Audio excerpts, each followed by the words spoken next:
Shanghai va ajouter la nouvelle zone de Lingang en expansion. Ces applications de la 5G qui transformeront nos vies. Le 7e festival de théâtre de Wuzhen est prévu en octobre. La Chine renforce la réforme financière régionale. Les éditeurs de jeux en Chine gagnent du terrain à l'étranger. La nouvelle zone est située au sud-est de Shanghai. Les autorités déclarent que le gouvernement est en train de travailler sur la mise en place d'un mécanisme de procès pour les différents commerciaux internationaux. Pour les entreprises qui sont compatibles avec le plan de développement industriel de la nouvelle zone, à l'instar de celles qui exercent dans le secteur de l'intelligence artificielle, la biomédecine et l'aviation civile, le taux d'impôt sur le revenu de leur entreprise devrait être de 15% sur 5 années à partir de la date de l'établissement. Espérons qu'il y aura entre la nouvelle zone et les marchés étrangers une facilité d'investissement et d'opération, plus de liberté dans l'importation et l'exportation des biens et un flux de capitaux facile. Nous allons intensifier les tests de risque et de pression pour une économie ouverte, comme une solide fondation pour un développement à long terme. Nous allons former un système global de gestion de risque sur différentes dimensions, incluant un secteur de supervision clé, une administration de base de codes de solvabilité et une sécurité frontalière. Ceci afin d'améliorer notre prévention de risque et capacité de contrôle. La 5G est souvent conçue et vendue aux consommateurs comme la technologie de prochaine génération pour nos smartphones.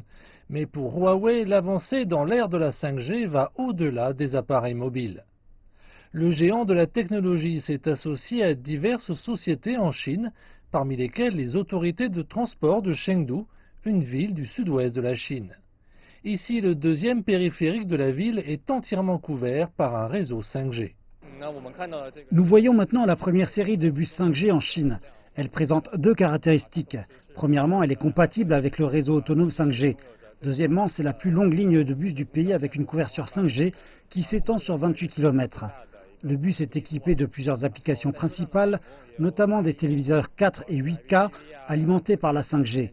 Ces bus peuvent contribuer à une meilleure expérience. La ligne de bus de Chengdu est le plus grand réseau SA en Chine, ce qui signifie qu'elle est spécialement conçue pour la transmission 5G. Avec ce bus de démonstration, nous pouvons faire l'expérience de la vitesse 5G alors que nous conduisons dans la ville. L'application de la technologie 5G est également entrée dans le domaine médical, aidant à la fois médecins et patients. Quand on parle de 5G, on pense souvent à la façon dont elle va révolutionner notre expérience de la téléphonie mobile. Mais ici, à l'hôpital populaire numéro 3 de Chengdu, les médecins utilisent le réseau 5G pour mener des consultations à distance, soulignant comment la technologie peut être appliquée à une variété de cas différents. Le centre de consultation à distance permet aux médecins d'effectuer des échographies à distance. Les experts affirment que ces tests peuvent être effectués avec précision et que des conseils professionnels peuvent être fournis instantanément. La technologie 5G se caractérise par une bande passante élevée, une faible latence et un débit de transmission élevé, ce qui permet de mettre en œuvre des domaines de télémédecine jusque-là impossibles à réaliser. Par exemple, dans le cas des échographies, on peut mener des consultations à distance en temps réel dans des zones montagneuses, reculées, par le biais d'une transmission en temps réel à travers des réseaux 5G. Ici, dans cet hôpital de Chengdu, les médecins peuvent contrôler un bras mécanique situé à Shenzhen. Ils estiment que les avantages l'emportent largement sur les risques potentiels. Si nous ne l'utilisons qu'en tant que procédure de consultation à distance, il n'y a aucun risque. Comme un robot à ultrasons distant, lorsque nous le configurons, il crée également une certaine pression. Lorsque la sonde est pressée contre le corps du patient, sa pression maximale est contrôlable. Cela garantira la sécurité du patient. Dans un avenir proche, les transports en commun pourraient permettre aux passagers de devenir aussi productifs que lorsqu'ils se trouvent dans un bureau. Quant au domaine médical, la possibilité de travailler à distance supprimera davantage les limites imposées à la pratique. Autant de possibilités qui deviendront réalité grâce à la 5G.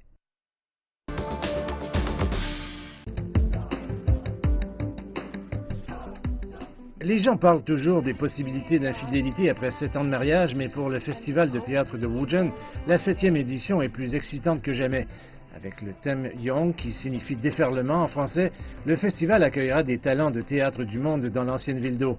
Du 25 octobre au 3 novembre, 141 représentations de 28 productions seront présentées, dont certaines en première mondiale. Le classique Les Trois Sœurs d'Anton Tchekhov sera monté par le célèbre metteur en scène russe Yuri Boutoussov.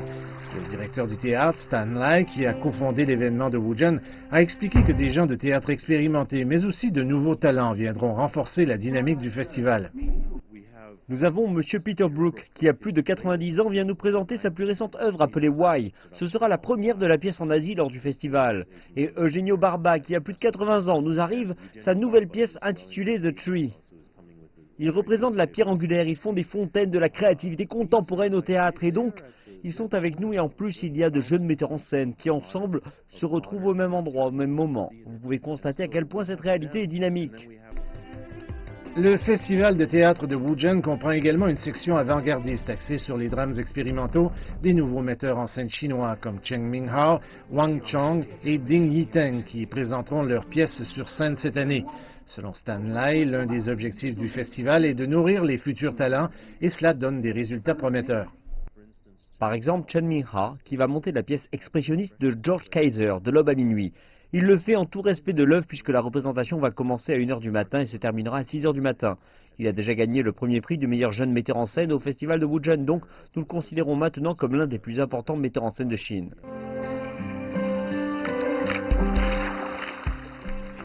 Outre diverses productions théâtrales, le festival proposera également un carnaval en plein air et divers forums où les participants pourront parler et apprendre des maîtres du théâtre. Selon la Banque populaire de Chine, la Chine a mis en place une série de réformes financières pilotes de niveau régional en vue de renforcer le rôle de la finance dans le soutien à la réforme et l'ouverture régionale. Les réformes pilotes dans 18 régions et provinces ont impliqué 26 projets concernant la finance inclusive, la finance verte et d'autres aspects, a annoncé Chen Yulu, gouverneur adjoint de la Banque populaire de Chine. Zone pilote de la finance inclusive, le district de Lonkao, de la province du Henan, dans le centre, a vu les taux d'intérêt baisser pour les prêts accordés aux agriculteurs ainsi qu'aux micro et petites entreprises. Des progrès sur la finance verte ont été constatés dans 5 régions pilotes. Environ 200 produits et outils innovants de la finance verte ont été lancés, tels que les obligations municipales vertes, en fournissant plus de canaux financiers pour les projets écologiques. Dans la région de la Grande Baie, Guangdong, Hong Kong, Macao, la Banque centrale a mis en place une plateforme financière pilote du commerce utilisant les technologies du blockchain et a établi un fonds d'investissement du RMB à l'étranger dans la zone de Qinghai de la ville de Shenzhen. L'ouverture du marché financier s'est poursuivie. Les projets tels que le plan de connexion entre les bourses de Shanghai et de Hong Kong ainsi qu'entre celles de Shenzhen et de Hong Kong ont favorisé la convertibilité du RMB dans le compte de capital. Prochainement, la Banque centrale publiera davantage d'indications sur les réformes et appliquera les expériences des régions pilotes à d'autres régions.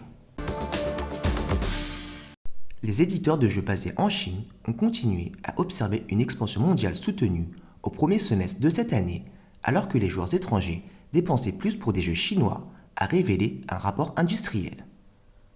Leur part des dépenses de consommation sur les marchés étrangers a atteint 16% au premier semestre, en hausse de 60% par rapport au premier semestre de 2017, selon un rapport publié par les fournisseurs mondiaux de données du marché des applications.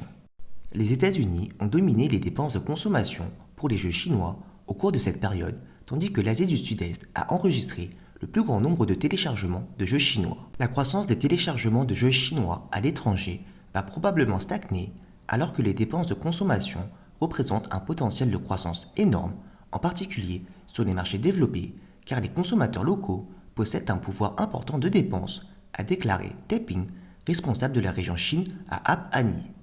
La part des dépenses de consommation des éditeurs de jeux basés en Chine sur les différents marchés développés était inférieure à 20% au premier semestre, mais elle progressait à grande vitesse. Sur les marchés émergents, ils occupent une large part du marché. Suivi de la Russie, l'Inde enregistre la plus forte augmentation. La plupart des dépenses de consommation pour les jeux chinois proviennent de jeux hardcore, alors que récemment, les achats de jeux d'aventure ont augmenté.